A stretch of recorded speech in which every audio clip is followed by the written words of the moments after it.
كل عام وحضراتكم بخير بمناسبة بدء العام الدراسي الجديد، ونتمنى لكم عام دراسي مليء بالتفوق والنجاح ومزيد من العمل والجهد.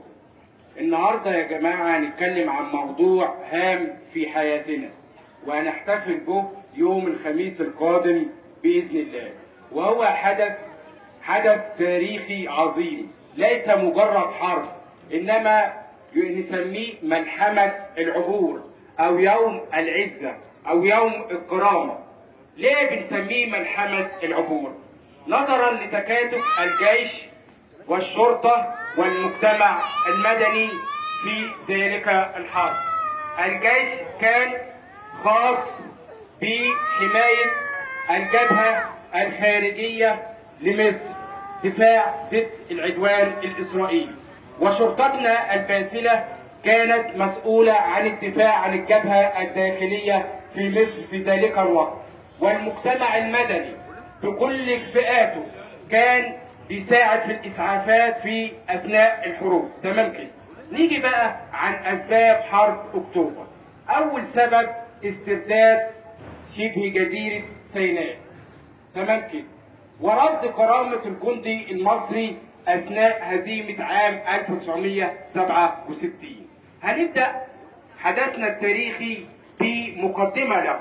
من عام 1967 إلى عام 1973، السنوات دي يا جماعة بنسميها سنوات اللاسلم أو اللا حرب. كانت مصر بتعدي بفترة عصيبة جدا. إسرائيل واخدة مننا شبه جزيرة سيناء ولسوء الأحوال الاقتصادية والاجتماعية في ذلك الوقت.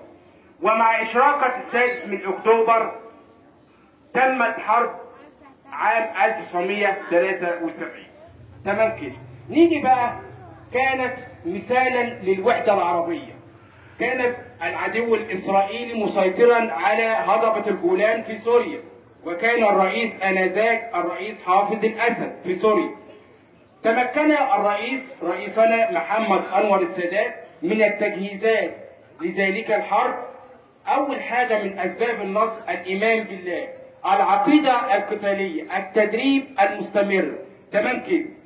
طبعا حرب أكتوبر أعزائي الطلبة والطالبات مثالا يحتذى به في الاستراتيجيات الحربية، وما زال يدرس في الجامعات العالمية. تمام كده.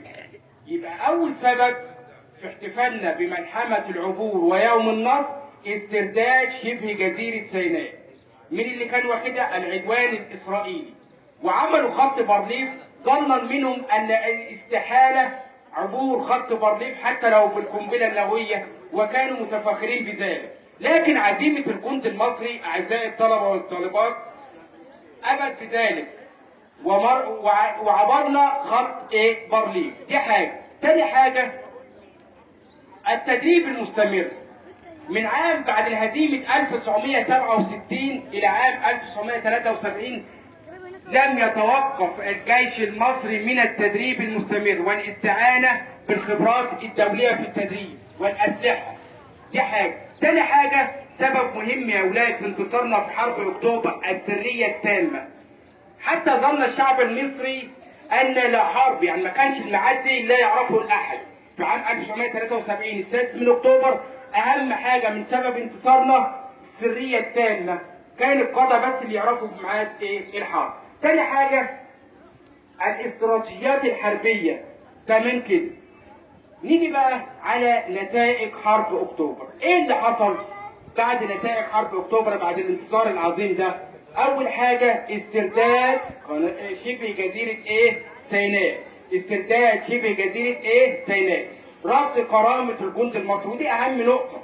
بعد هزيمة عام 1967 كرامة الجيش المصري ردت 1973، وأعطينا درسا هاما في فنون الحرب والقتال للعالم أجمع وليست لمصر بس. تمام. نيجي بقى على دور لا ننكره أعزائي الطلبة والطالبات، وهو الوحدة العربية المشتركة. هنضرب مثالين. أول مثال تعاوننا مع الجيش السوري في ذلك الحرب، ما كانوا محتلين هضبة الجولان. تعاوننا مع الجيش السوري وأعطينا مثال في التعاون العربي المشترك. ثانيا، المملكة العربية السعودية عندما منعت الولايات المتحدة من استيرادنا للغاز والبترول لتمويل الطائرات، فتحت المملكة العربية السعودية باب التصدير للغاز وصدرته مصدين ثاني للوحدة العربية المشتركة. يبقى سبب هام في نصرنا في حرب أكتوبر المجيد التعاون العربي المشترك. تمام كده؟ يبقى وتمر ذكرى 50 عام على حرب أكتوبر.